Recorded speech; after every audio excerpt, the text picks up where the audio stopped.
El nombre, el título de la conferencia decía en su momento: cancelación del mal o libre albedrío, un dilema del creyente.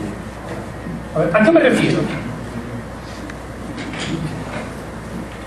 Nosotros tenemos que celebrar Yom Kippur, en donde Dios nos juzga y eventualmente nos considera inocentes si no hicimos nada, perdonados si fuimos culpables si nos perdonó, o culpables del todo si no nos perdonó. Pero Yom Kippur existe porque antes de Yom Kippur existe el concepto de libre albedrío. Si yo no tuviera la opción de hacer el mal y solo podría hacer el bien, mi bien no tendría mérito. Porque si yo vivo en un mundo donde solo existe el bien y no existe la posibilidad del mal, ¿qué mérito tiene hacer el bien? A ver, yo no tengo un gran mérito porque, caramba, qué bien que respira este señor. Tiene una respiración fantástica. Respira muy elocuentemente. O sea, respira porque es lo que todo el mundo hace. O sea, ¿ya está Mardoqueo? Por favor. Entonces, en definitiva, la gente respira. Digo, por los celulares pónganlo en vibrador, así estamos tranquilos. O sea, respira significa que es todo lo que puede hacer. Repito, en un mundo donde solo existe la posibilidad del bien, el bien carece de mérito. El bien comienza a ser meritorio si existe el mal. En hebreo, en la tradición midrashica, hay un concepto que dice: Lo nikar aor ela mitoch hachoshech. No se conoce la luz sino a partir de la preexistencia de la oscuridad. No se conoce el bien sino a partir de la preexistencia del mal. Entonces, lo que nosotros vamos a analizar desde las fuentes judías y desde la frustración del pueblo judío frente a algunas cosas es si existe el mal, existe la opción del no perdón, existe la opción del castigo, existe la opción del sufrimiento, porque existe el mal como opción. En mi libre albedrío existe eso como opción. Entonces, uno le podría preguntar al pecador: pecador, ¿te gustaría que no exista el mal?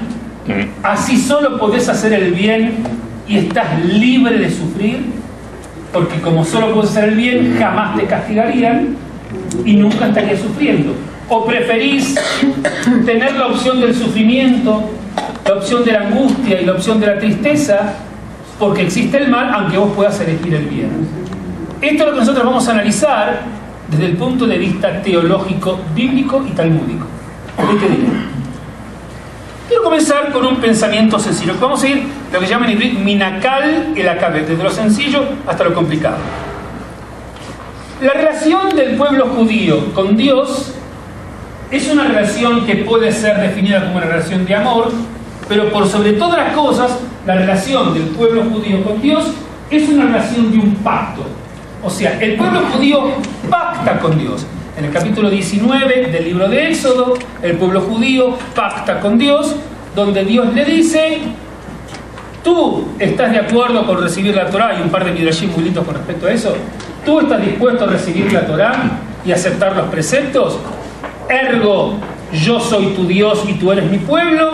El pueblo judío contesta en Éxodo 19 y en Éxodo 24 la famosa expresión Naaseh v'nishma, brillante, Naaseh v'nishma.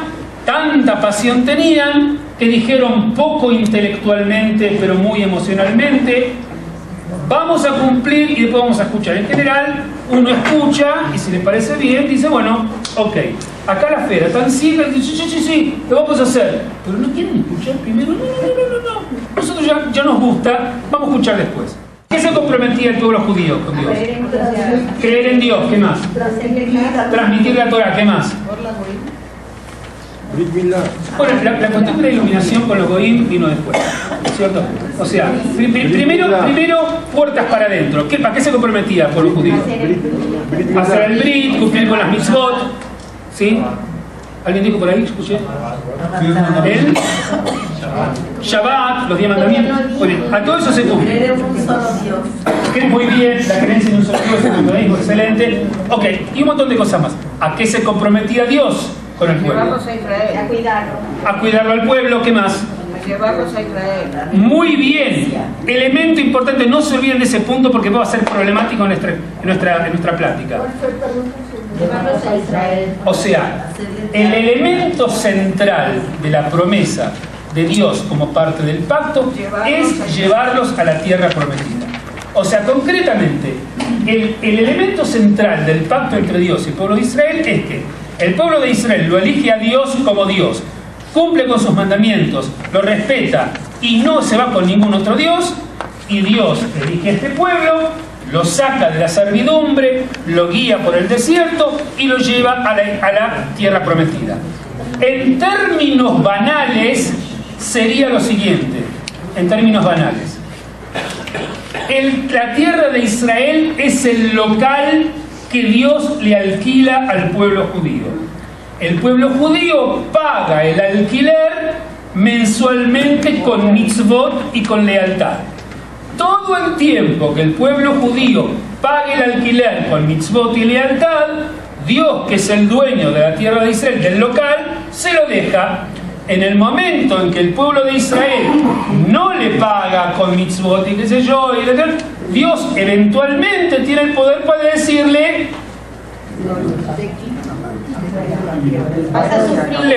lindo midrash, dice, puede retirarse del local, por favor. Y el tema este es tan importante que es la esencia del pacto, porque en definitiva el pueblo de Israel no tenía tierra. Hay dos grandes cosas que consigue el pueblo judío con respecto a ese pacto.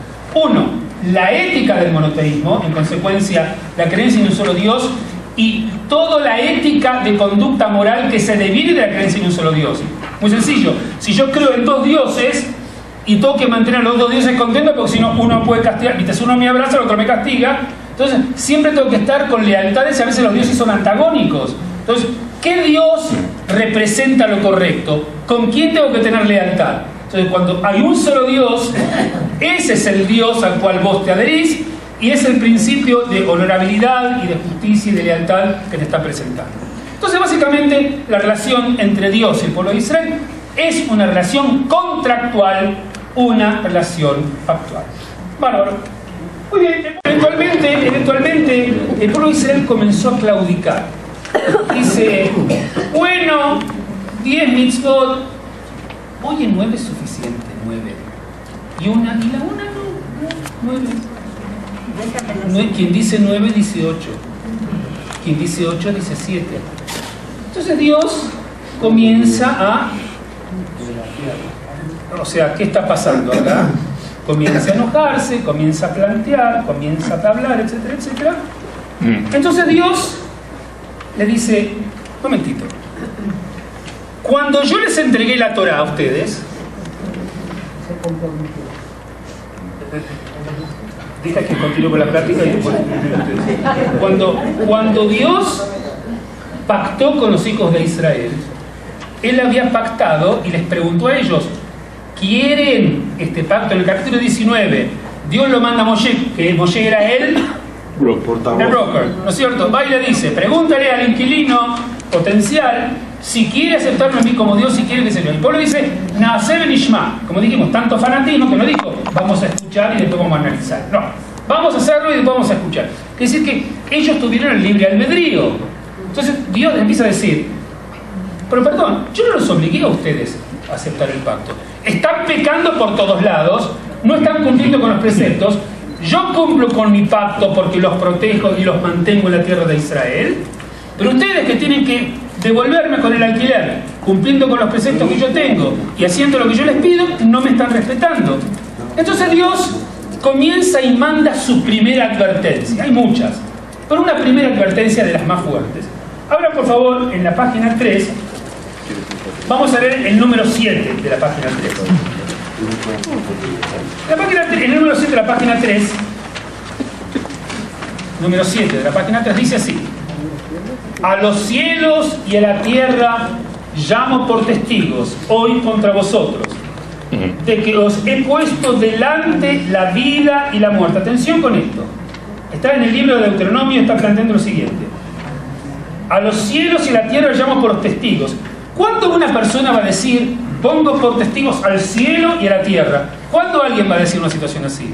Cuando lo que está por decir, ¿qué es? Muy importante, en el sentido, voy a hacer una declaración formal donde los testigos son los cielos y la tierra, o sea, algo muy importante. Estoy llamando a Juan José y a Roberto a testigos, o sea, el cielo y la tierra, y Dios da una declaración filosófica existencial de capital importancia. Dice así: a los cielos y la tierra llamo por testigos hoy contra vosotros, de que os he puesto delante la vida y la muerte, la bendición y la maldición. Cuando Dios dice que le pone adelante a cada hebreo, a cada hombre, la vida y la muerte, la bendición y la maldición, ¿qué está diciendo? Brillante, fuerte. La libertad. O sea, yo les doy todo. Acá hay libre albedrío, y el libre albedrío es el problema de nuestra discusión. Yo les puse a ustedes la vida y la muerte, a Jaim be'amavet, a Brajá be'aklalá, sí, la bendición y la maldición, la vida y la muerte. Y le dice, Ubajarta bajaim, escoge la vida. Pero escoge la vida, dice la Torá, para que vivas tú y tu descendencia. Acá hay dos cosas importantes. Está diciendo, vivimos en un mundo de libre albedrío. Ustedes están viviendo en Israel. Ustedes están viviendo en Israel y vuestros hijos viven en Israel. Por favor, cuiden vuestra vida en Israel. Cuídense a ustedes. Y lo que es más importante, cuiden a vuestros hijos. Porque si yo los castigo ahora, no solamente ustedes se quedan sin el local, sus hijos también se quedan sin el local. Acá, concretamente, elegir la vida, ¿qué significaría? Ser responsable. Y o sea que cumplir con eso, soy cumplir con las mitzvot. Básicamente, o sea, elegir con la vida significa ser responsable, significa cumplir con tu parte del pacto, que significa cumplir con las mitzvot, que significa pagar el alquiler. Te pagas el alquiler, no te echo, no te destruyo, tú vives ahí y tus hijos viven allá. Pero siempre bajo un criterio: el libre albedrío. Ser humano, tienes la posibilidad de elegir el mal, pero luego te bancas el resultado. Tienes la posibilidad de elegir el bien y disfrutar el resultado. Pero tú eres el dueño de tu vida. Tú eres el dueño de tu vida y el libre albedrío. Entonces, esa relación tirante de cumple, no cumple, pacto, no pacto, continuó durante siglos en la relación, según la Biblia, entre el pueblo de Israel y Dios. No crean, hijos de Israel, no crean judíos, que porque estén yendo al Shil todo el tiempo, con eso están cumpliendo con la parte del pacto.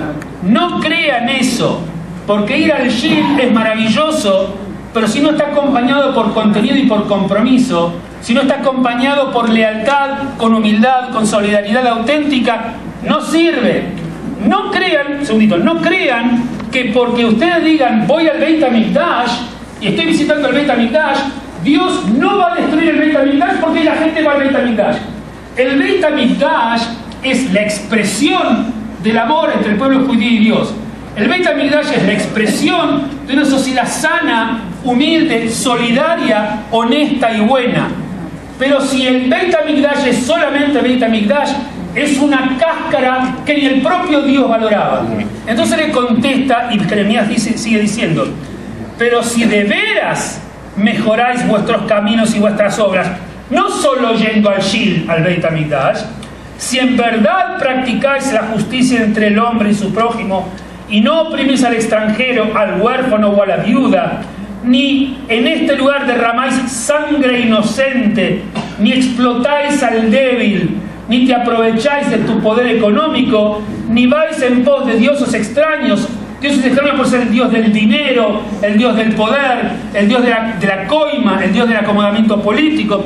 Si eventualmente no hacéis todos esos, yo os haré habitar en este lugar, en la tierra que dio a vuestros padres para siempre.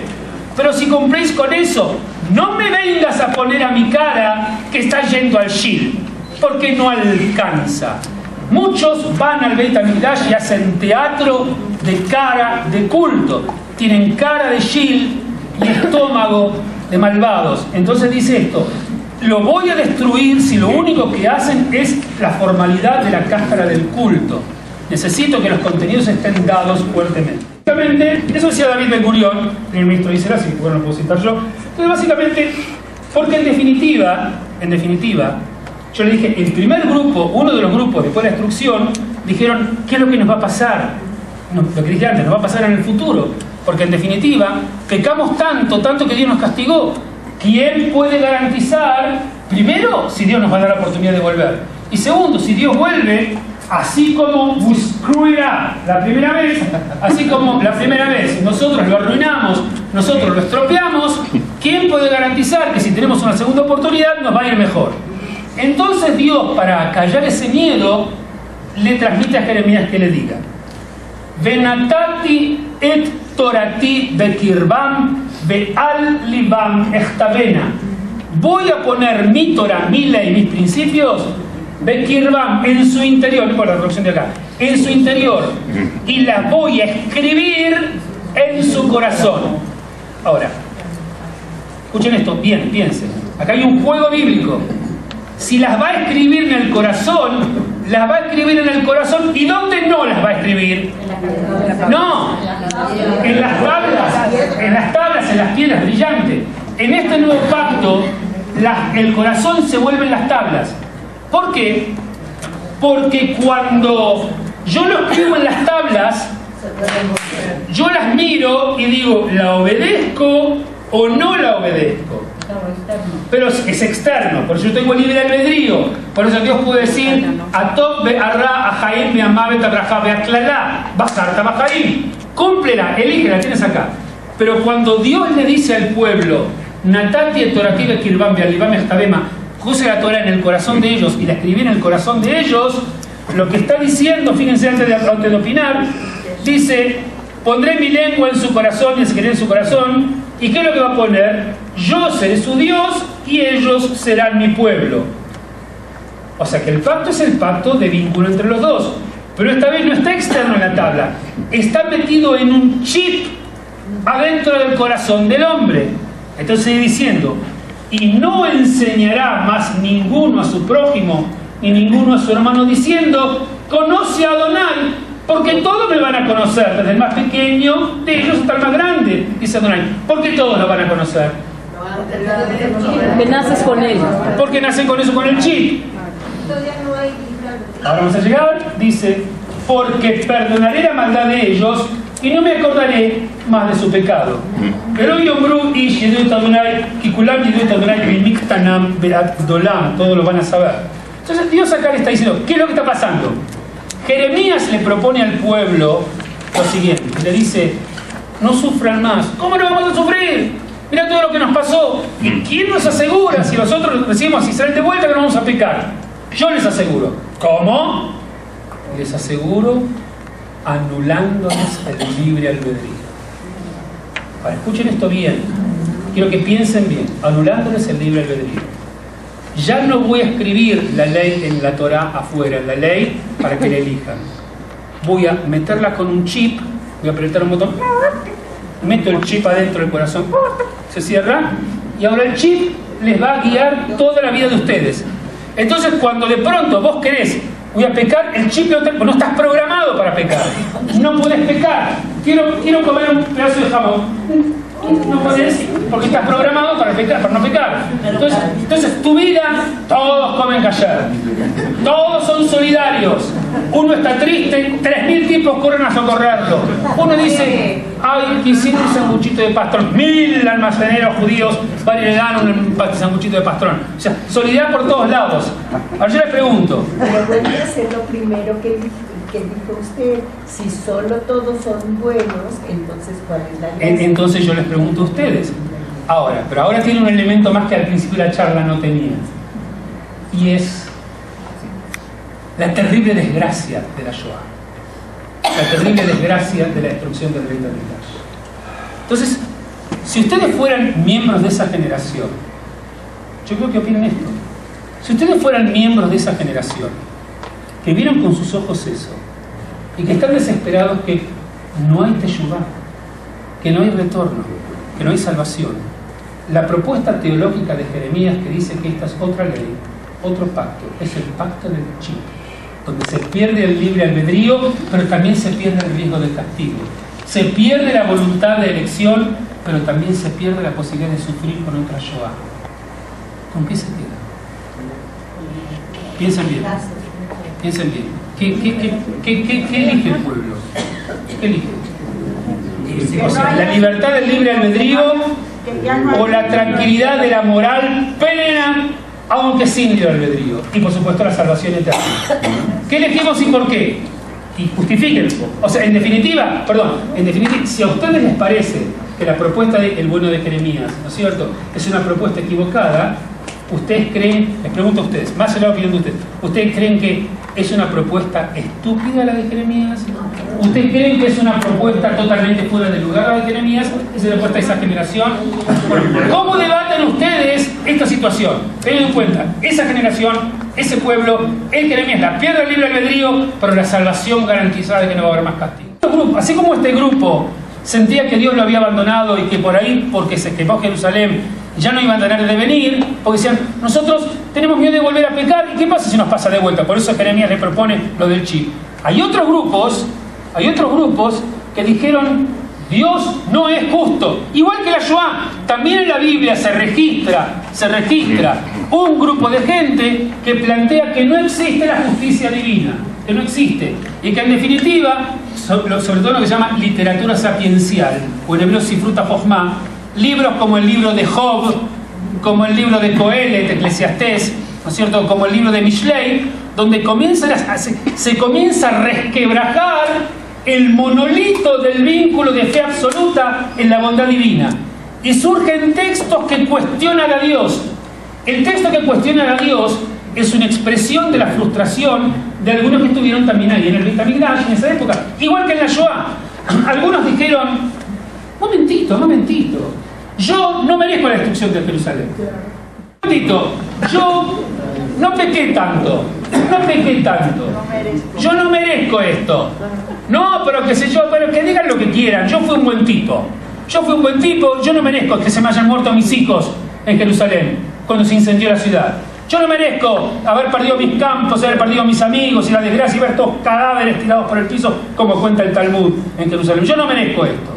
Y entonces dicen, evidentemente hay un principio, dice la Biblia, hay un principio distinto a los otros, que el concepto de tzadik verralo rasha betoflo. O sea, evidentemente lo que todo el tiempo pensamos, que es así como cuadradito. Si tú cumples con las mitzvot, te va bien. Si no cumples con las mitzvot, te va mal. Dice, no, yo cumplí con las mitzvot y me fue mal. Y yo conozco un atorrante, ¿no es cierto?, que justo se mudó una semana antes, se fue a vivir a su casa de campo, a Alejandría, en Egipto, y es un atorrante de quinta, tiene 90 años, está rodeado de hijos, de nietos, de riquezas, y mira desde Alejandría sonriente cómo se quema Jerusalén, y él no le tocaron nada, porque migró una semana antes. Y es un atorrante, y vive con la... O sea, entonces evidentemente, dice este segundo grupo, pero vamos a ver, dice, Dios no es justo. Y el concepto de tzadik berralo, rasha betoflo, al hombre justo le puede ir mal y al malo le puede ir bien, es una realidad. Yo les traje en el texto un ejemplo del libro de Job, cómo Job cuenta, Job lo haya venibra en la Mayala, se dice en el Talmud. Job es un personaje ficticio, pero para el Talmud también es ficticio, ¿sí? Para el Talmud también es ficticio.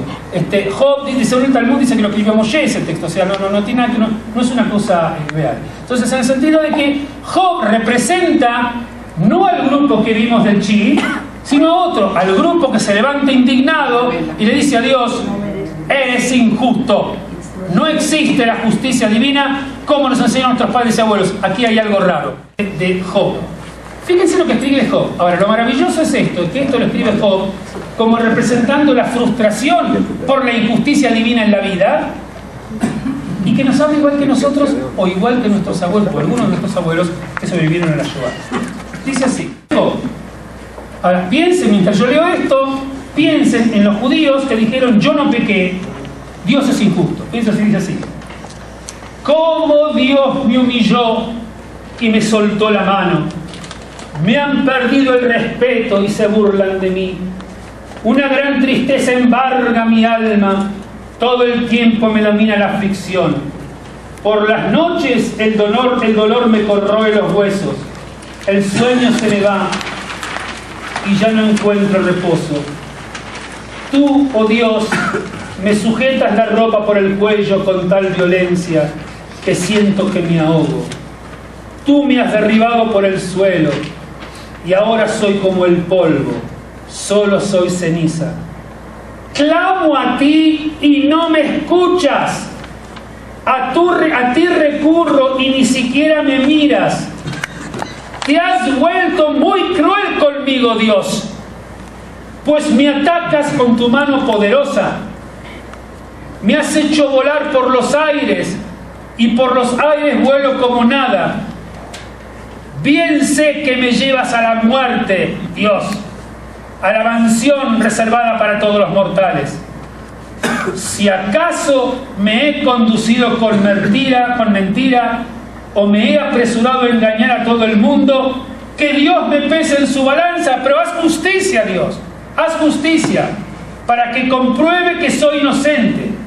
Si acaso me he apartado del camino, que otro coseche lo que yo siembre, y que mis siembras sean desarraigadas, pero que se haga justicia y dame lo que me merezco.